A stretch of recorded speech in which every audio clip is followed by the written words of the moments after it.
joins the United States in affirming that reciprocity and fairness is an essential and vital principle of international trade. The deal includes billions of dollars of increased market access for American exports, especially in agriculture, dramatically increasing access for American beef, ethanol, and virtually all of the products produced by our great farmers. And our Secretary, as you know, of Agriculture is here. Brooke, thank you very much for being here. It's a good day. Thank you, sir. You'll let the farmers know. In addition, the UK will reduce or eliminate numerous non-tariff barriers that unfairly discriminated against American products. But this is now turning out, I think, really to be a great deal for both countries, because it'll be really great for the UK also. So they're opening up the country. Their country is a little closed, and we appreciate that. They'll also be fast-tracking American goods through their customs process, so our exports go to a very, very quick form of approval, and there won't be any red tape. Things are going to move very quickly both ways. The final details are being written up in the coming weeks. We'll have it all very conclusive, but the actual deal is a very conclusive one. We think just about everything's been approved. So good for both countries, and we'll also receive new market access for American chemicals, machinery, and many other industrial products that weren't allowed, and they'll end up getting products that they'll be able to price, and if they like them better and we make great products, they'll be buying those products, but they were not available in the UK. Furthermore, in a historic step, the deal includes plans that will bring the United Kingdom into the economic security alignment with the United States. That's the first of its kind. So we have a big economic security blanket, and that's very important, and we feel very, very comfortable with that because it's been a great ally, truly one of our great allies. I mean, a lot of people say our greatest ally. I don't want to insult people by saying that, but I can say it's certainly one of our greatest, and right at the top, and they're the first one we're talking about. And by the way, we have many meetings planned today and tomorrow, and every country wants to be making deals. And we have a meeting, as you know, Scott will be going over to Switzerland on Saturday, and that'll be very, very interesting. We'll find out, but I think they want to make a deal very badly too. Both countries have agreed that the economic security is national security, and will be working together as allies to ensure that we have a strong industrial base, appropriate export controls, and protections for key technologies and industries like steel. Steel is a big factor. Both countries will become stronger with steel and things necessary for military. You know, we used to build ships and other things literally at a level that nobody's ever seen, and we haven't, we've eased up, and I would say that the UK certainly eased up, but now we're going to be uneasing both, and we work together. Once again, I want to thank Prime Minister Starmer. He's been terrific for his partnership in this matter, the special relationship and external bond. It's really an external and an internal bond between our two countries will soon be stronger than ever before, and we really do. We have a great relationship. I want to just say that the representatives of UK have been so professional, and it's been an honor doing business with all of them, and in particular the Prime Minister. And I'd like to introduce him now to say a few words. Mr. Prime Minister, please take it away.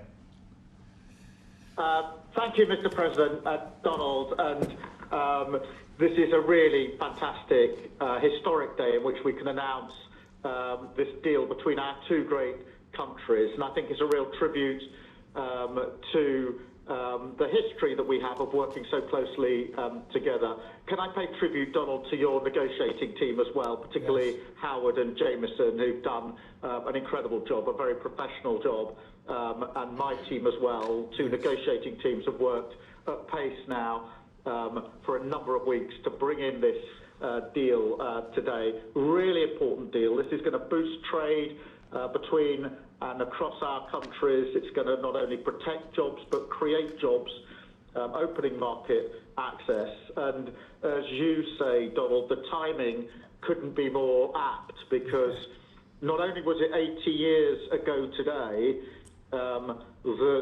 that victory came for Europe after and at the end of the Second World War. But of course, on that day, the UK and the US stood together as the closest of allies.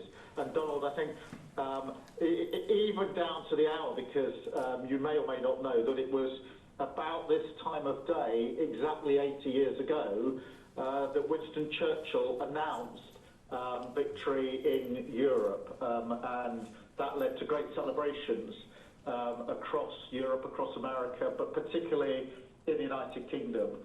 Literally people going out into the street, putting bunting up, going up to the palace.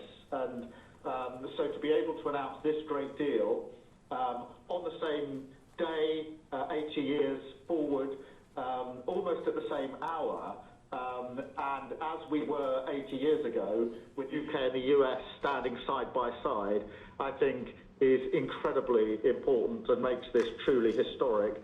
That close relationship has endured over those 80 years. As you know, Donald, when it comes to defence and security and intelligence sharing, of course, there are no two countries that are closer than our two countries. And now we take this into new and important territory by adding trade and the economy to the closeness of our relationship. It is built, as you say, on those notions of fairness and reciprocal arrangements. We've always had a fair and balanced arrangement between our countries. This builds on that, hugely important for sectors like car manufacturing and for steel and aluminium and so many others. And yes, we can finish ironing out some of the details, but there's a fantastic platform here, including, of course, on the tech side, where I think I'm right in saying we're the only two Western countries with trillion-dollar sectors when it comes to tech. And in the end, it comes down to, as you say, Donald, economic security is national security. On national security, we've been absolutely the closest of allies for so many years, keeping the peace through that close alliance, that friendship. And now we add to that this deal on trade and the economy. And I want to thank you for your leadership on that, Donald, and for the way in which your team have negotiated this. And I'm so pleased that we've got this deal, we've finalised it, and we've built an incredible platform for the future. So thank you so much. Donald, I'm now going to go and do a press conference. I think you have your press in with you. But on the details, I think if you've got Howard, we can deal with that through one of my team. That's great. Well, Mr. Prime Minister, thank you very much. It's an honor. We're going to have a continued, maybe a better relationship than ever before. You know, I don't know if the media knows, but the U.S. and U.K. have been working for years to try and make a deal. And it never quite got there. Yeah. It did with this Prime Minister. So I want to just congratulate you. Well, with this President, this Prime Minister, we've managed to achieve what many people have tried to achieve for many years. That's right. And I'm really pleased. And it feels completely historic and on a special 80-year anniversary as well. So, Donald, thank you so much. It's really good to have got this deal over the line. Tribute to both teams, tribute to our countries, and tribute to your leadership. Thank you. Well, it really is a great thing. And you go do your press conference, and I'll see you soon. Maybe speak to you later. But thank you very much. And an incredible thing. I can't tell you that for so many years, even as I sat, everybody talked and talked and talked about a deal with. It just seemed like a natural deal, but it was not done. But now it was done with us. So I feel very proud to have been a part of it. Keir, thank you very much. Thanks, Donald, and we'll speak again soon. Very good. So long. Bye.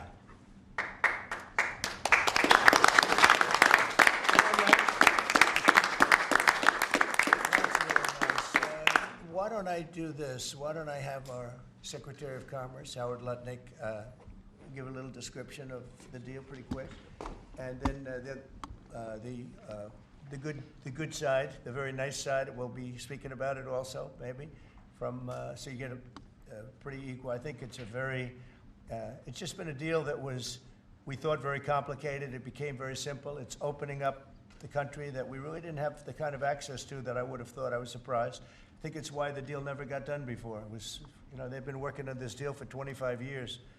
And we got it done, and we got it done. Really, it's going to be great for both countries. So, Howard, if you could go, and then somebody else, you may have, you'll pick whoever you want who'd like to do it. I have a feeling you're going to do it, right? So you guys go ahead, and then we'll take questions right after that. But I think you'll get a pretty good understanding of how big it is. It's a very large deal, very big deal. And Howard, go ahead. So the UK is the 6th largest economy in the world and the 4th largest that we export to, right? So it's a huge market, a top 10 market. If you remember Liberation Day, they were at 10% because we have balanced trade with the UK, right? They say they have a surplus, but of course that counts gold bullion, which is, so let's just call it balanced trade. So how do you open up a market in balanced trade? People think it's impossible. They've always thought it was impossible until President Trump came on the scene and changed the way things work. So here's what we've got.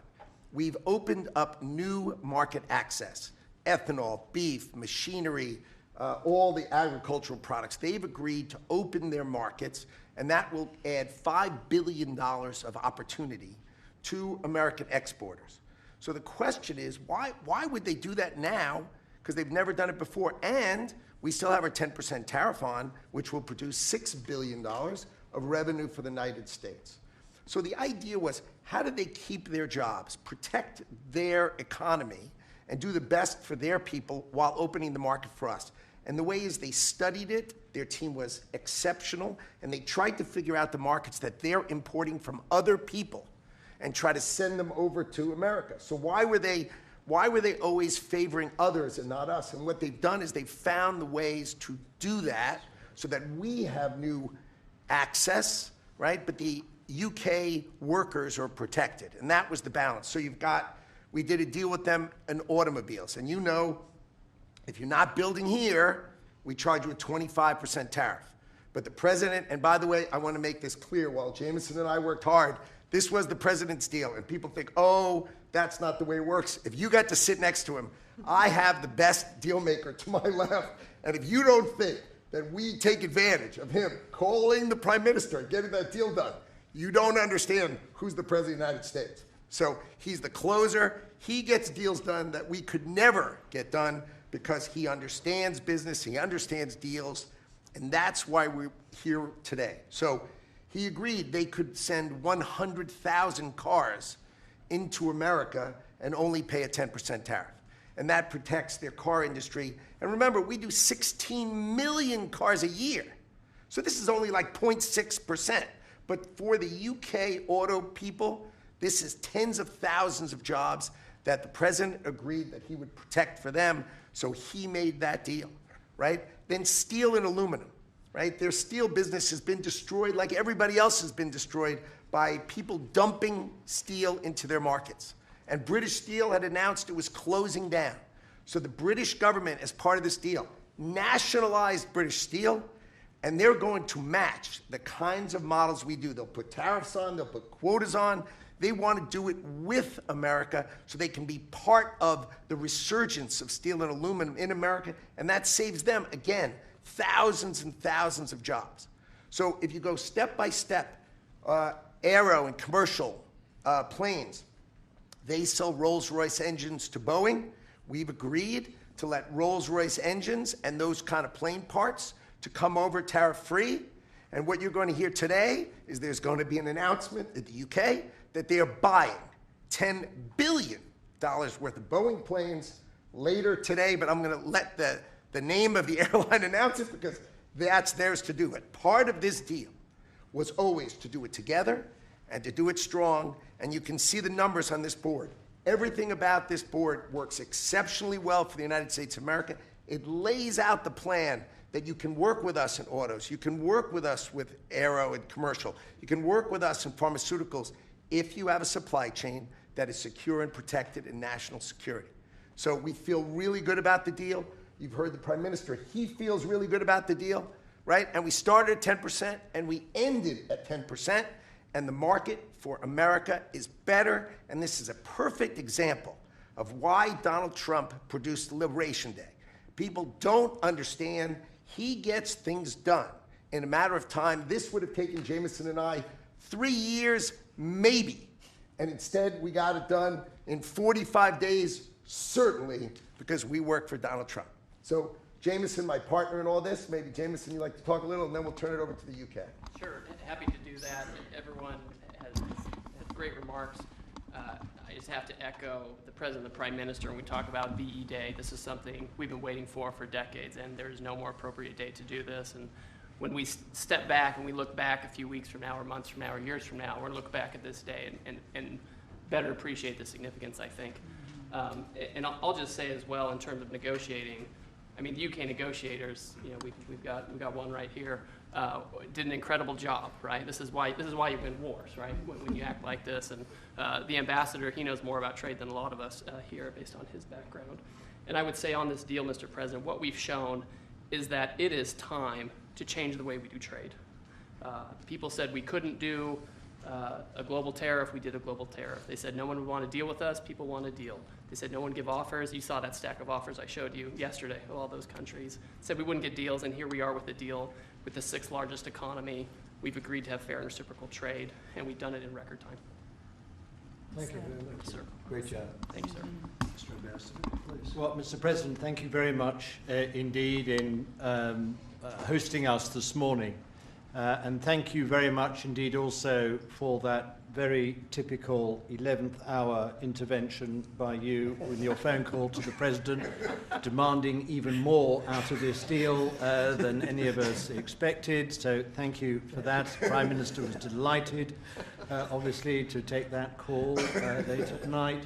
But you took it to another level, and I think the point I would make is twofold. One is that if we're going to rebalance and rebuild international trade in a way that serves all our interests, then we're better doing that together than separately and apart, and that's what we're on a mission to do.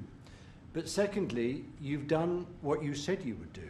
You said to the Prime Minister when he came and we visited in the Oval that you would do a good trade deal with the United Kingdom, that you would do it at pace, and that we would be first. And you have delivered that. You know, you've been true to your word. So thank you very much indeed for that. For us, it's not the end. It's it's the end just of the beginning. I mean, there is yet more we can do in reducing tariffs and trade barriers so as to open up our markets to each other even more than we're agreeing to do today. But it also provides us with the platform, the springboard, to do what I think will be even more valuable for both our countries in the future, and that's creating a technology partnership between the United States and the United Kingdom so that we can harness science and technology in order to create future industries and future jobs, and to do that together in the way we work so closely already in the national security and defense area. We can just take that to yet further areas of science, enterprise and endeavor. So we're looking forward to doing that in the coming months. You've launched us extremely well today. It just, in my view, as the Prime Minister has said, just shows what two countries who trust each other, who are confident in each other and are familiar with each other can do, not just for ourselves, but for those, the rest of the world, who need to benefit from a bigger and better international trading system. Thank you very much. It was beautifully stated. What a beautiful accent, too. I'd like to have that accent. Thank you. My mother would be proud. Thank you very much. Any questions? James Matthews from Sky News. Yes. Can I ask, why Britain and why now? And you've described this deal as a full and comprehensive deal, and yet we've just heard from Mr. Mandelson it's the end of the beginning. Clearly, there's much more work still to do. Yeah. With respect, are you overstating the reach and significance of this deal because you're a president who needs a result at a difficult time? I think that it's a great deal for both parties. It's for us. We're opened up. I didn't know how closed it was. Quite closed, the market, as you know, the UK, and it opens up a tremendous market for us. And It works out very well, and a lot of assets. You see the chart, and those are tremendous assets. But we've been trying, and when you say why us, meaning your country, we've been trying for years, and they've been trying for years to make a deal, including when I was in the, first term. It would always be people talking, but they weren't getting it done. But for 25 years before that, they were trying always to make a deal, a very significant deal. I actually, until I looked at the numbers, I didn't realize this is a very conclusive deal, but we think we can grow it even from that. But this is a maxed out deal, not like you said it. You said it really incorrectly. This is a maxed out deal that we're going to make bigger, and we make it bigger through growth. But we have tremendous assets involved. I was surprised to see how big your country is in trade, actually. One of the biggest in technology and so many other things. It's agriculture. I really didn't know. It's depending on your definition, it's from 4 to 5 to 6. That's pretty big in the world. So I was very impressed by that. But we're going to take it to new levels. It's a very big deal right now, but I think it is going to grow just of its own volition. It's going to grow, and over time there'll be changes made. There'll be adjustments made because we're flexible. We'll see things that we can do even better. But it's very conclusive, and we think everyone's going to be happy, and the people of your country are going to be very impressed with the result, and they'll be able to buy from more people. They'll be able to price things differently. They'll be able to get some products that aren't available to them now that we make better than anybody in the world. And it's just something that it's a great thing that it came together. It's so nice because we have many countries want to make a deal, and many countries are very unhappy that we happen to choose this one, to be honest with you. But it's a long time, our oldest ally, or just about. I guess a couple of people claim that too, but let's put it right at the top. I think it's going to be something very special for UK and special for the United States. Mr. President. Thank you, Mr. President. Reagan Reese with the Daily Caller. How close are you to more deals, and when do you expect the next to be announced? Well, very close. We have numerous deals. I know Howard's going back as soon as this is finished, your press conference. He's got numerous. And Scott, who's right over here, who's fantastic, by the way. You were great on television this morning. I watched you. That was very good. He gave them a little lesson in the world and economics. But Scott's going to be going to Switzerland, meeting with China, and they very much want to make a deal. We can all play games. Who made the first call? Who didn't make the? It doesn't matter. It only matters what happens in that room. But I will tell you that China very much wants to make a deal. We'll see how that works out. Every country throughout the last 40, 50 years has literally ripped off the United States on trade, on military, on protection, on all the different things. And we are now making fair deals. And in this case, it's great because we really weren't very much involved. You have the European Union, which is, I think you made the right decision years ago. I don't know if you remember, I was opening up Turnberry the day that you were voting. And they asked me, would it happen or would it not happen? I said, no, I think they're going to go their own separate way. I think it's better for them. And they did. I think it's going to end up being a very smart decision. But a big part of that decision was always that you'd be able to make a deal with the United States. And they were unable to do that. But now they made it. And it's a tremendous, it's very important. That was always a big part of your decision on Brexit. And they were never able to make that deal. It was a tough one. And this one it's amazing with time. This one just went very smoothly, went quickly and smoothly, and a lot of common sense, as I like to say. There's tremendous common sense, but it's going to make your country much bigger in terms of trade, and it's going to make our country much bigger in terms of trade, too. Yes, sir. Okay. Thank you. Go ahead, behind you. Oh, yeah. Tom Bacon from the BBC. Thank you, Mr. President. You mentioned meat. You're with who? The BBC. Oh, good. Very nice. They treat me beautifully. You mentioned meat and beef exports. The UK currently doesn't accept American beef because of its own food standards. Are you calling on the UK to accept all American beef and chicken products? Well, I think they'll take what they want. We have plenty of it. We have every type. We have every classification you could have. As you know, Bobby Kennedy is doing a tremendous job, and he's, I think, probably heading toward your system with no chemical, no this, no that. I mean, I think we're heading that way. It seems to be, and but we have that also. So we're a very big country. We have a lot of beef.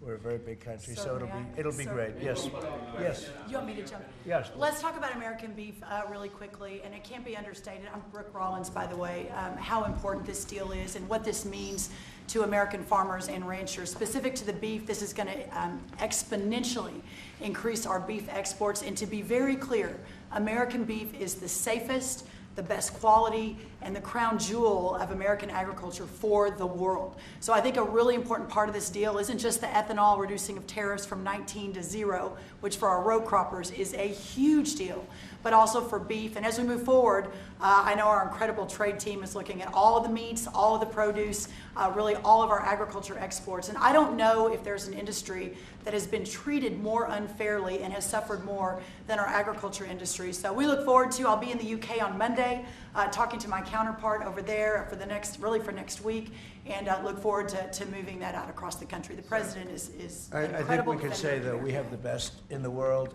best tractors, the best everything in the world, and they say that our agriculture is, second to none. You understand, and it'll be a great asset. People are going to be able to have options, choice, and they'll have more of it, and that usually means lower prices. How about we'll do you and then you? Go ahead. Follow-up question for the Italian TV, Daniele Compatangelo, LA7, TV 2000, Primetime Media. So congratulations for the deal. We'll see a big revenues from the chart. But what's the rest of Europe? It's a victory day, but other European countries, it seems like they're losing. We intend to make a deal with Europe. We have found that the European Union treated us extremely unfairly, very difficult, and hurt themselves in doing so.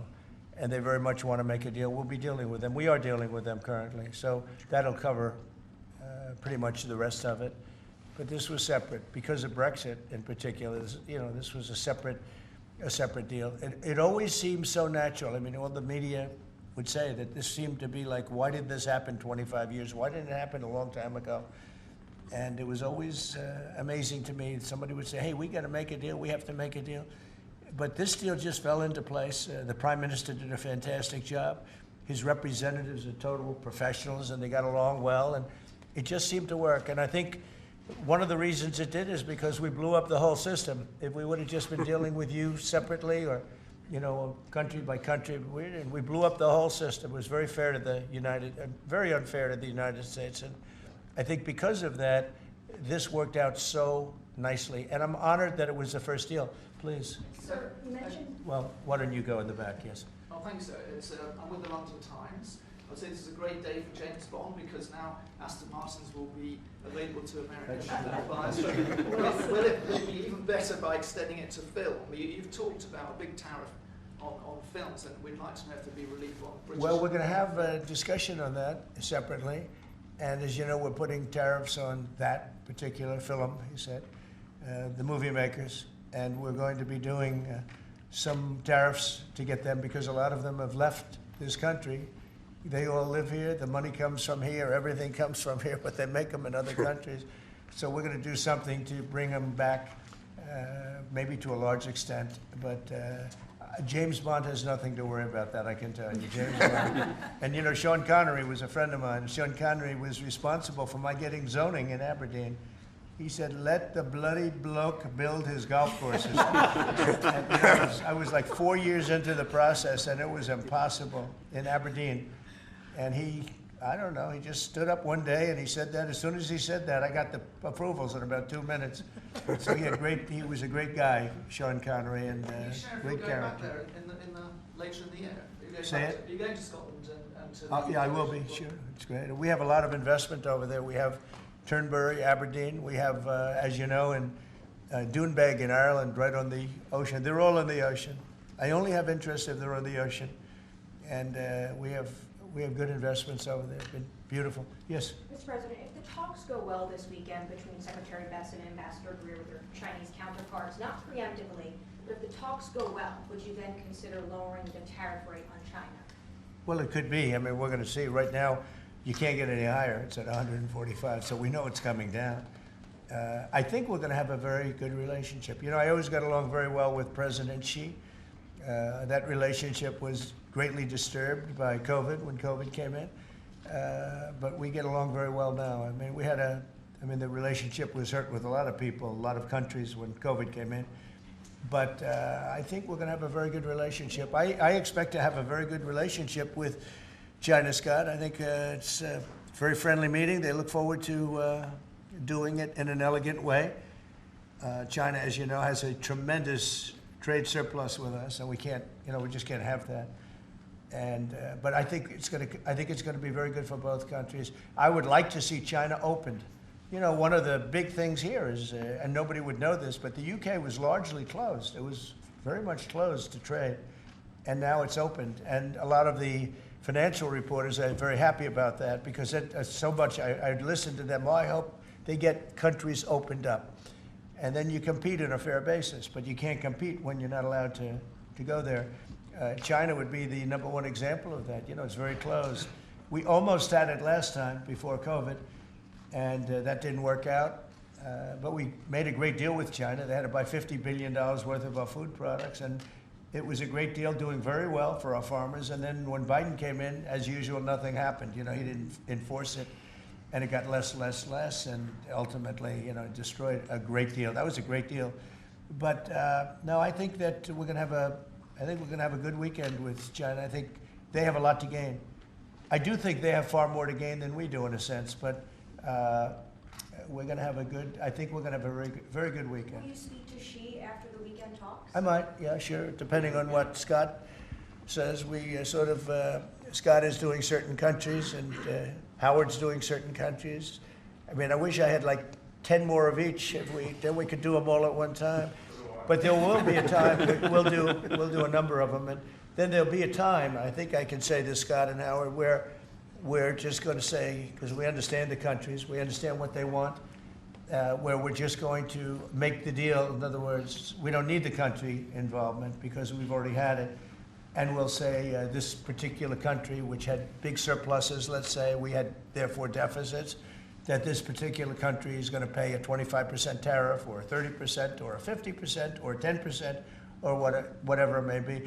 I think we should explain it now, Howard. One of the things we did here that we'll rarely do is on cars, we took it from 25 to 10 on Rolls-Royce because Rolls-Royce is not going to be built here.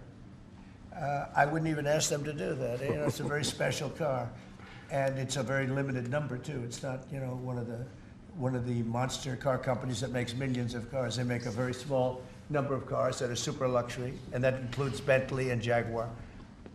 So we have some very special cars. So in order to help that industry, and that's really, you know, handmade stuff, and they've been doing it for a long time in the same location.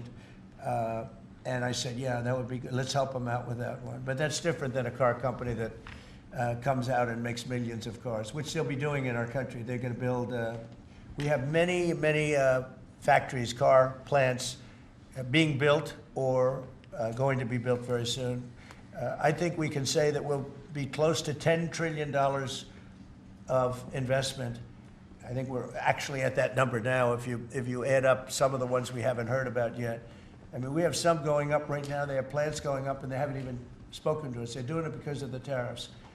And tariffs have always been used against us, and I never understood. I used to sit back. As you know, China paid hundreds of billions of dollars in tariffs when I was president. But until then, China never paid anything. And, you know, they really did a big number on us from the standpoint of trade. But we are using tariffs now for our benefit. And we have now close to $10 trillion. Think of that, $10 trillion. If you look at the past administration, and we're talking about over, you know, essentially 2 months, because we could say 3, but it took a little while to get the office in perfect shape, right? It took a little while to get things done. But once we started, when you think of that, close to $10 trillion of investment, you've had years where the United States wouldn't do that wouldn't do $1 trillion in a year, wouldn't do anywhere near $1 trillion. We did $10 trillion in 2 months. So it's amazing what's happening. We're getting calls from, and that has to do with chips. has to do with cars.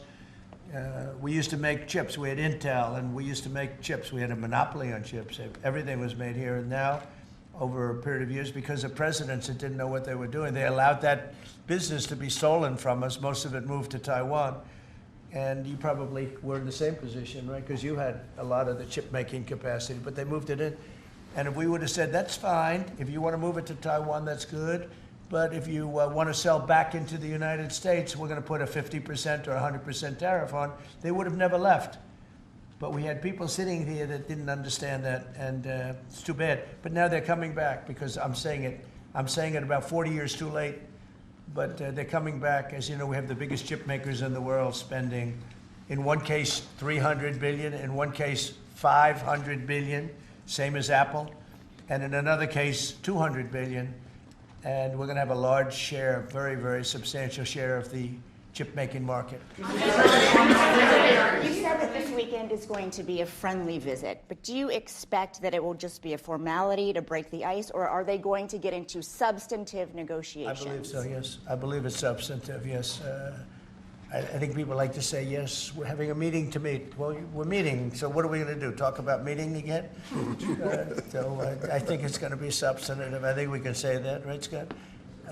Very substantive. Now, China wants to do something. And look, they have to at this point. You know, essentially, they made $1 trillion a year, and now they have absolutely, no business because of the tariffs. They have no business, and they want to have business. And we want them to have business. We want them to do well. We want them to do very well. So I think it's going to be very substantive. Because business has slowed down, as you mentioned, we're seeing. China. But we're seeing, as a result, the ports here in the U.S., the traffic has really slowed, and now thousands of dock workers and truck drivers are worried about their jobs. Yeah, no, that means we lose less money. When I see that, that means we lose less money. Look, China was making over $1 trillion, 1.1 trillion, in my opinion. Different numbers from 500 billion to $1 trillion or $1 trillion. I think it was 1.1 trillion. And frankly, if we didn't do business, we would have been better off. Okay, you understand that. So when you say it slowed down, that's a good thing, not a bad thing. But we're going to make it so they can, I'd like to say they can do better, actually, in terms of the bottom line. We'd like to see China opened up so we can compete in China and, give people something that they've never had, access to something. That'd be great for the world. It would be great for our businesses. And I think it would be great for friendship. I really expect a lot of people think I'm a militant guy. I'm really not. I think that trade can bring a greater friendship with China, can be something good. But, one of the things that I know Scott's going to be talking about very high on the list is open up and let our businesses go into China, because when you talk about a closed country, that's a really closed country. And I think it would be great if it was opened up, give people a lot of choice, and would create a lot of jobs, a lot of everything. So I think it would be a great thing for China. And that's going to be one of the things we'll be discussing, like we discussed with UK. Yeah, please. So what does Britain have to do for you to drop the baseline 10% tariff that you're maintaining? Well, I think that's set because that has to do with a lot of different things, including past. There are a lot of past things that we talk. This is very inclusive. We included everything, and that's pretty well set. Yeah, please. Yeah, Mr. President, the 10% baseline tariff remaining in place, is that a template for these future trade deals? You say you're going to keep it here. No. Is it going to stay in every case? No, that's a low number. They made a good deal. Some will be much higher because they have massive trade surpluses, and in many cases they didn't treat us right. One thing with UK, they had it somewhat closed, not like a China as an example, but they always treated us with great respect. So they treated us with great respect. The template of 10 is probably the lowest end, and therefore they made that deal. But they we've had just a very special relationship with them. Like, I won't do that deal with cars. I mean, unless somebody shows me that there's another kind of a car that's comparable to a Rolls-Royce, then there aren't too many. This is a good commercial for Rolls-Royce, by the way. They're going to order a lot of cars. Mr. President, I wonder whether you'd like to buy I mean, well, the last time this happened, I ended up. I would be happy to suggest a discount, obviously a very modest discount. We have to protect our profit margins. I've had many of them, actually.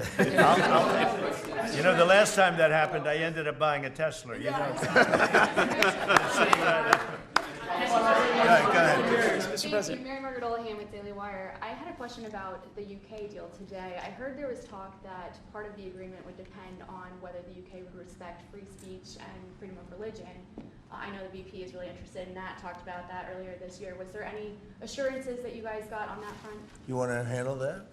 Yeah, that was not part of the conversation. Our conversation was an economic conversation from start to finish, closed by the president yesterday. This was a business deal, open their markets, and also protect their workers, grow our markets, and help our workers. This was about business religion. You know, business is sort of a semi-religion, but not nearly as important. I don't want to get myself into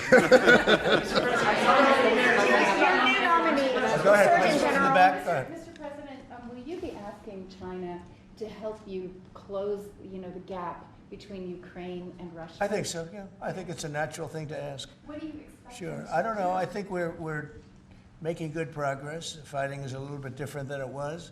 I think if we weren't involved, Russia would be, going at it to maybe get the whole thing. And without our involvement, they'd be able to get it, because we supplied a lot of different things, foolishly. But we've been sort of paid back by doing the rare earth deal that I talked about before. I think that. I think that we will be very much involved in trying to get that bloodbath. It's a bloodbath. It's a horrible situation. 5,000, it's really more than that. But it's 5,000 soldiers on average a week, mostly soldiers, are being killed. Young, beautiful people. I mean, they're being killed. I see the satellite pictures coming back, body parts lying all over fields, heads and arms.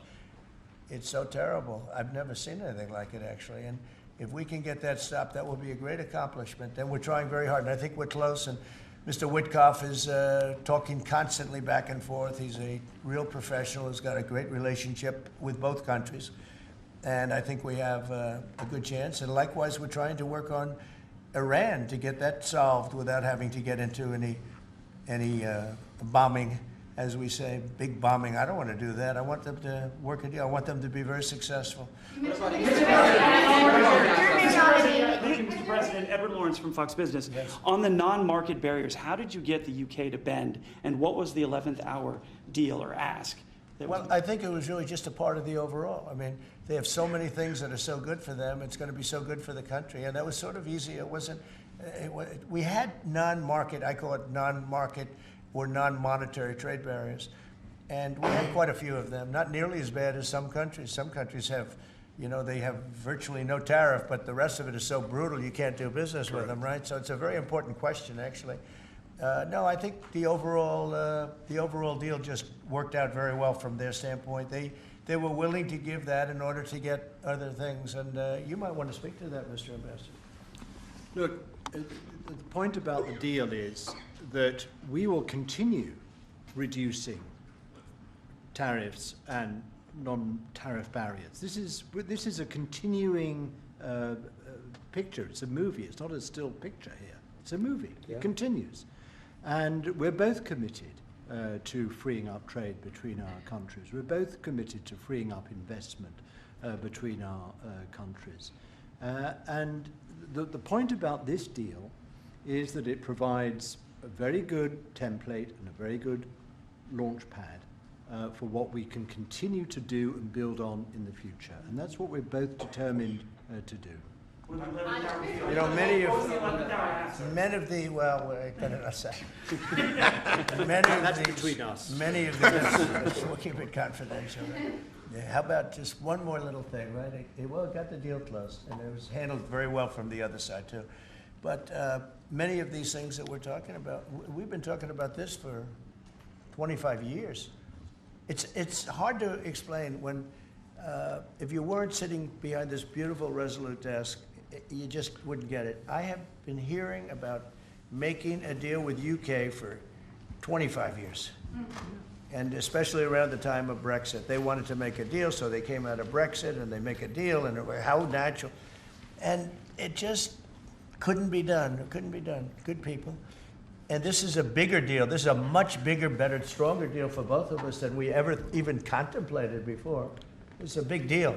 Virtually everyone said that it would end in failure, it would end in tears, and it's ended in exactly the opposite. Yeah. But, Mr. President, can I say that that is due to Secretary Lutnick and Ambassador Greer, who've been absolutely fantastic. But Right. yesterday I received a call, a very diplomatic call that just edged things over the line, and that was from your new ambassador in the United Kingdom. Who is terrific. Right? Warren Stevens, he's here. Where is Warren? Right here. Hello, Warren.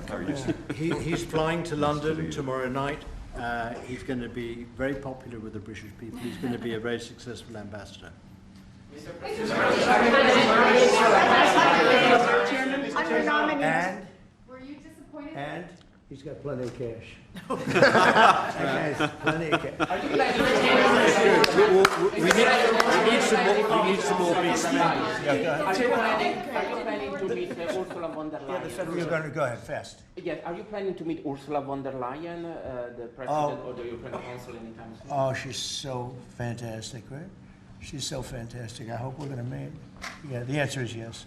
I saw her a few days ago. And I think that we'll definitely meet, yeah. The European Union is a big thing. They want to make a deal very badly. You know, everybody wants to make a deal. Look, everybody wants to make a deal with the United States, and we're doing that, and we're going to make fair deals. I'm just honored that this was the first one. Go ahead, please. The Federal Reserve Chairman, Mr. President, says that you would have to call him for a meeting. Do you plan to meet with him? I could and what do call you him think for a about, meeting, but it's like talking to a wall. He should be. What do you think about not cutting? The Bank of England cut today. Well, the Bank of England cut, China cut, everybody's cutting but him. It's I don't know. We'll see what happens. It's a shame. I call him Too Late, Too Late Powell. That's his nickname, and it's a shame. It's ridiculous. So meeting, he's always too late. But in this case, it's not going to matter that much because our country is so strong.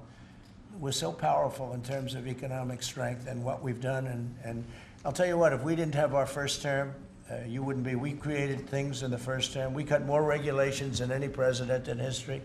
We cut the taxes more than anybody in history. And a very big factor is going to be the tax bill that we have right now, the one big beautiful bill, as we call it, which is all-encompassing, the biggest tax cuts ever in history, bigger than even the first time. And the incentives, even great for the UK, because it'll make us so strong that we're going to be doing more business with you. It's a very important element for taxes, for every aspect, regulation cuts. That bill is, I believe it's the biggest bill of its kind ever in the history of this country. And Speaker Johnson and Leader Thune have done an incredible job. I mean, I'll let you know, we have to get a vote, but we have a lot of support for that bill. And if that happens on top of all of these trade deals that we're doing, this country will hit a point that you better go out and buy stock now. Let me tell you, this country will be like a rocket ship that goes straight up. This is going to be numbers that nobody's ever seen before. That's a very important element of all of this. If we get that, if you don't, and the Democrats are fighting it only because they want to fight. They have Trump derangement syndrome. If it was somebody else, they wouldn't fight. If you had a normal person, if you had some stiff sitting behind you, they'd be fine. But they have Trump derangement syndrome. Senator Schumer's become a Palestinian. Welcome. I don't know when they're going to give him the ceremony, whatever the ceremony may be. It's terrible what's happened to the Democrats. So very, very important element of everything, of what we're doing, unrelated to today, but related in the sense that we'll do, if that passes, we'll do even more business with the UK. We'll have so much. It's the biggest tax cut in history. It's going to make our country zoom. It's going to be incentive, as you know, with the deduction basically for work. You work, you build, you plant, etc. Your deduction.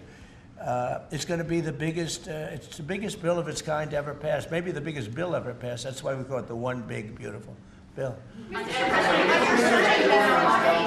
announced a new nominee for the U.S. Surgeon General, who never finished her residency, and is not a practicing physician. So can you explain why you picked her to be America's top doctor? Because Bobby thought she was fantastic. She's highly, she's a brilliant woman who went through Stanford, and as I understand it, she basically wanted to be an academic as opposed to a surgeon. I think she graduated first in her class at Stanford. And Bobby really thought she was great. I don't know her. I listened to the recommendation of Bobby. I met her yesterday and once before. She's a very outstanding person, a great academic, actually. So I think she'll be great.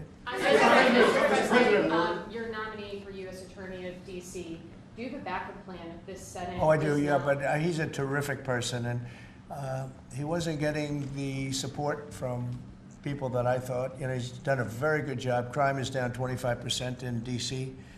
During his period of time. I'm very disappointed in that, but I have so many different things that I'm doing now with the trade. You know, I'm one person. I can only I can only lift that little phone so many times in a day. But we have somebody else that will be great. I just want to say Ed is unbelievable, and hopefully we can bring him into, whether it's DOJ or whatever, in some capacity, because really outstanding. To me, it was disappointing, I'll be honest. I have to be straight. I was disappointed. A lot of people were disappointed. But that's the way it works sometimes, you know. That's the way it works. And he wasn't rejected, but we felt it would be hard. And we have somebody else that we'll be announcing over the next 2 days who's going to be great. With companies like Ford and Mattel recently saying they're going to raise prices on certain products, how long do you think the American public is going to be patient and wait for you? Well, I think they're saying that just to try and negotiate deals with me. Okay? They're not. Look, tariffs are the most misunderstood thing maybe in any form of business, anywhere in business. Oftentimes the country picks them up. Oftentimes the company picks it up. The people don't pick it up. Okay, the people don't pick it up. And if Ford did that, they wouldn't sell any cars. And if Mattel, I don't know, I'm not so sure. They also said they're the only country I've heard. They said, well, we're going to go counter. We're going to try going someplace else. That's okay. Let him go, and we'll put 100% tariff on his toys, and he won't sell one toy in the United States, and that's their biggest market. I heard that. I mean, I watched this guy talking about how I'm going to go counter. I said, well, I wouldn't want to have him as an executive too long. The Ford people I know very well, what they're doing is negotiating with us by saying that. But we don't think that's going to happen. Look, I put out a truth today, and it said that gas is down, gasoline is down, energy is down, groceries are down, eggs are down. I mean, eggs, thank you very much, but eggs are down. When I came in the first week, you guys hit me with eggs. I said, what the hell happened with eggs? Eggs were up like 170% and going up, and they said don't order any for Easter. And we were thinking about ordering plastic eggs like everybody was doing.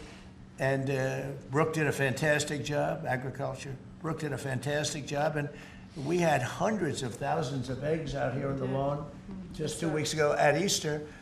But you take a look at the cost. Energy's down.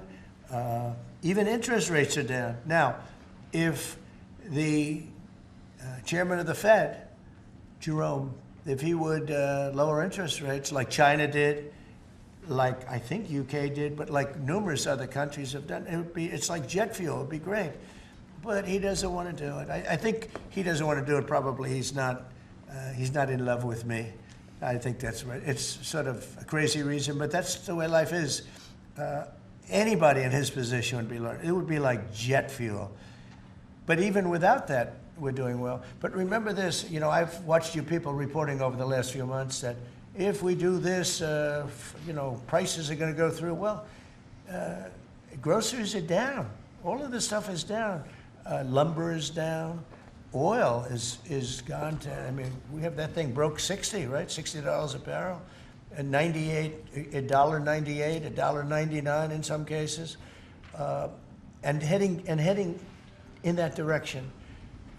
No, I think it's been amazing, actually. You know, and what that's good for, it gives the consumer more money, and it gives them a better life, because we just came out of the worst inflation, in my opinion, in the history of our country. They say 48 years. But Biden really screwed it up. He screwed up energy. And he also he spent too much money. He was spending it on, you know, the Green New Scam. And that's like throwing the money. See that beautiful window behind? money, throw it right out that window, because it's the same thing. He just, he spent $10 trillion. He wasted it. Not only was it bad, it was a negative. It wasn't even like it helped a little bit. It was a real negative. And then on top of it, they let 21 million people into our country without any identification, anything, just let them in. It's very, very sad. Well, we'll do one or two more. $1.99 gas, $1.99 gas. Violence in India and Pakistan. Go ahead. Who are you with? I'm with the Daily Telegraph. Now, you know me from Yeah, I do. How concerned are you about the UK's reliance on China? Chinese money in the money markets, Chinese exports. We're not concerned. Is that something that came up in Honestly, discussions? I'm not concerned about anything. If I was, I wouldn't even be here right now. If I was concerned about anything, and it wouldn't be that, but I wouldn't be here right now. No, we're not concerned. We're going to have, I believe, a very good relationship with China and a fair relationship, and it'll get bigger and it'll grow. It'll grow. As an example, if they open up the country, that'll be the best thing China ever did for itself. They don't know that yet because, you know, it's been a different system. But that'll be the greatest thing that ever happened to China. The people will be happier. They'll buy for less. They'll see things that they never saw before, and they'll be buying them. And it'll really create great long-term peace. And if I could ask one of the Agriculture Secretary, actually, there's a lot of concern about chlorinated chicken, the import of hormone-treated beef. How's that question been addressed, resolved in these talks, or is that something for the continuing negotiations? Well, James. I would just say that it's very clear, and we have in the heads of terms that we are going to discuss all of these types of issues, and obviously the importing country, whether it's us or them, you got to follow the rules on those types of things. But our point is the rules need to make sure that they are based on science, and that's our expectation. We know the UK believes that too, so we want to come to an accommodation. We want the consumers in each country to be able to choose what they want and give them the information that they need. And we have an incredible EPA led by Administrator Zeldin that is on this. So the talks continue, but we are very, very confident in our products, and what the president has done to open up the markets is unprecedented for these farmers here in America. Message from Wall Street as they watched this. I mean, you saw the stock market decline sharply after Liberation Day, and it's rallied back since then. Well, now it's going to really rally, because, you know, don't forget they said this is all a pipe dream. And this is a tough one. This is, somebody would say, well, this is easy. This is much tougher, I think, than any other deal, because they've been at it for so many years, decades, trying to make this deal. And it's very conclusive, and it's a great deal, and it's a very big deal, actually. And no, this is just the beginning. We're going to be having conferences, or at some point we won't have, we'll just put out a statement that we just signed this country, that country. And after a number of these are done, nobody has enough people to do it. We're just going to put out X country is going to pay this, and if they open up, they're going to do this and that, and they're going to be open up. Everybody wants to be here. You know, I say this is where they want to be shopping. They want to shop in this country because we have the consumer. And we have the consumer like nobody else. And, you know, if this country went bad, the whole world would go bad. But we really saved it from going bad. Yeah, please. No, can I ask you about the air traffic control issue? Are you looking at getting new software, new equipment? I'm glad you asked me about it, because I'm just going to be talking to now the heads of the airlines and everything else. So I was all set before we had the rigged election to give out a brand new gorgeous system to one company that was going to do the whole thing, one of the best companies in the world that you know very well. You know, there are 3 or 4 of them that do it. And when they took over, Buttigieg, who has no clue, you know, he drives to work on his bicycle with his, in all fairness, with his husband on the back, which is a nice, loving relationship.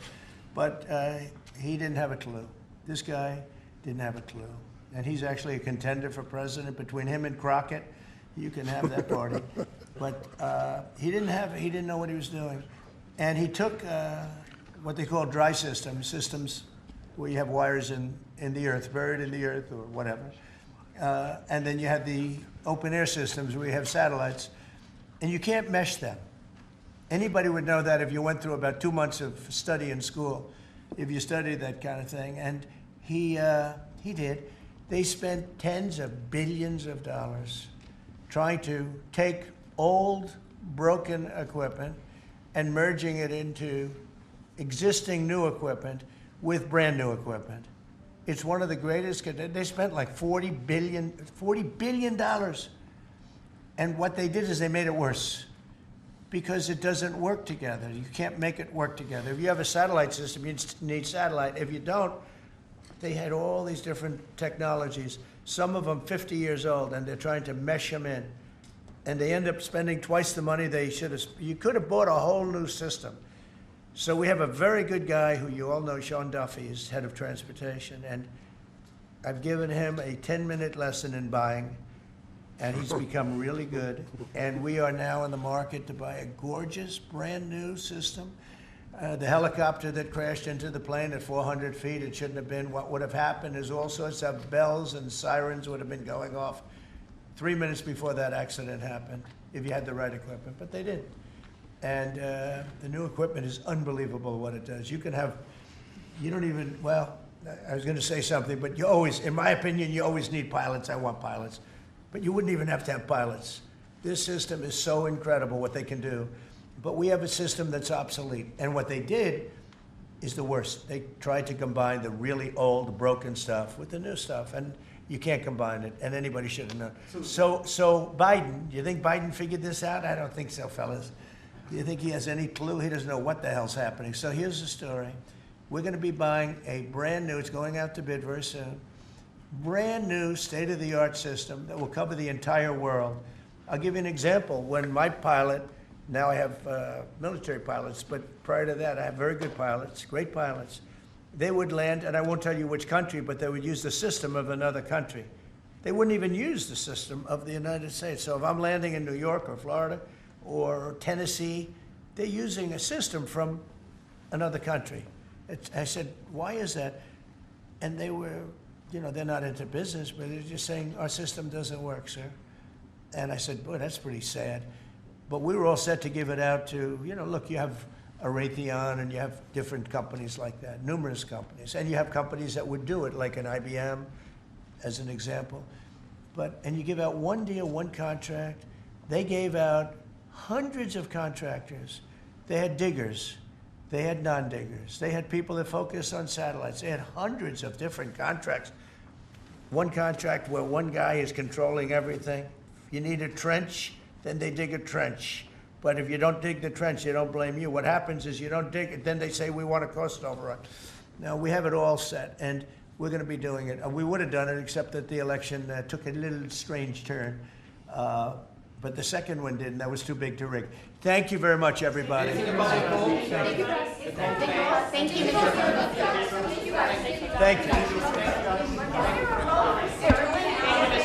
Thank you, everybody. Please keep moving. That was a news conference from Donald Trump on what he's calling victory. Good to see you.